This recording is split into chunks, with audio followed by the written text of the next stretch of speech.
First question है, इतिहास हमारे वर्तमान व अतीत को किस प्रकार प्रभावित करता है।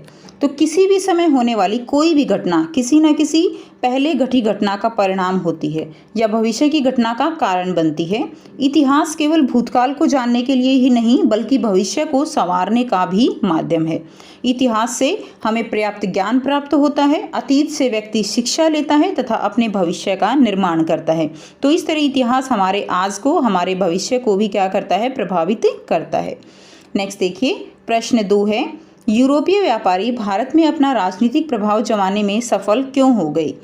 तो आंसर लिखेंगे, भारत में एकीकरण नहीं था, भारत अलग अलग टुकड़ों में बटा हुआ था। भारत में व्याप्त राजनीतिक अस्थिरता का लाभ उठाकर यूरोपीय व्यापारी अपना अधिकार जमाने में सफल रहे। नेक्स्ट करेंगे प्रश्न 3, भारत में राष्ट्रीय आंदोलन के उदय के विभिन्न कारणों पर प्रकाश डालिए कि भारत में राष्ट्रीय आंदोलनों का उदय जो है वो क्यों हुआ। तो इसके बहुत सारे कारण हैं जिनमें से कुछ हमने यहाँ पे लिखे हैं।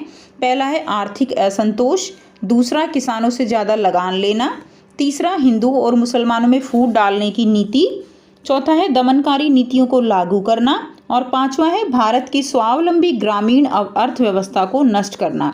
और इससे क्या हुआ, इससे लोगों के अंदर रोष जो है, गुस्सा व्याप्त हो गया और जिसके कारण आंदोलन शुरू हो गए।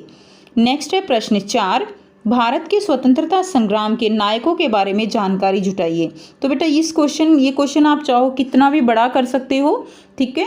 ये इसमें क्या है कि स्वतंत्रता संग्राम के जो नायक रहे हैं उनके बारे में आपको जानकारी लिखनी है। अब नायक जो है वो बहुत सारे थे, हम बहुत सारे नायकों के नाम जो है यहाँ लिख सकते हैं। भगत सिंह है, ठीक है, चंद्रशेखर आज़ाद, विपिन चंद्रपाल, लाला लाजपत राय, रानी लक्ष्मीबाई, बहुत सारे हैं। तो जो भी आपको अच्छे लगे, जिनसे आपको प्रेरणा मिलती है, तो उनको जो है आप यहाँ पे लिख सकते हो, ठीक है। तो यहाँ पे मैंने कुछ नाम दिए हैं, आप अपनी इच्छा से जिनके बारे में आपको जानकारी है वो आप लिख सकते हो। तो देखिए नंबर 1 जो है हम यहाँ पे लिख रहे हैं मंगल पांडे।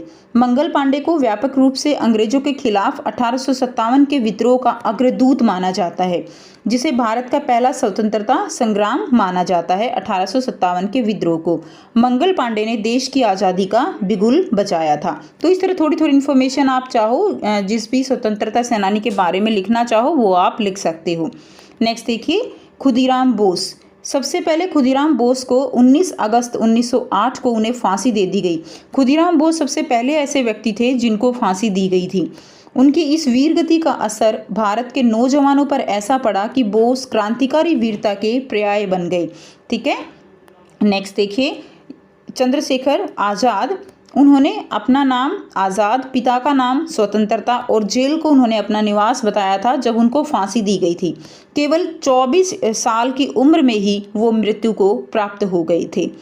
नेक्स्ट है महात्मा गांधी। महात्मा गांधी के बारे में सब जानते हैं, अहिंसा के हथियार द्वारा अंग्रेजों को घुटनों के बल ला दिया था महात्मा गांधी ने। तो ये थी कुछ इन्फॉर्मेशन, ठीक है। सो ये थी आपकी आज की एसएसटी की वर्कशीट। आई होप स्टूडेंट्स आपको बेटा वर्कशीट क्लियर है।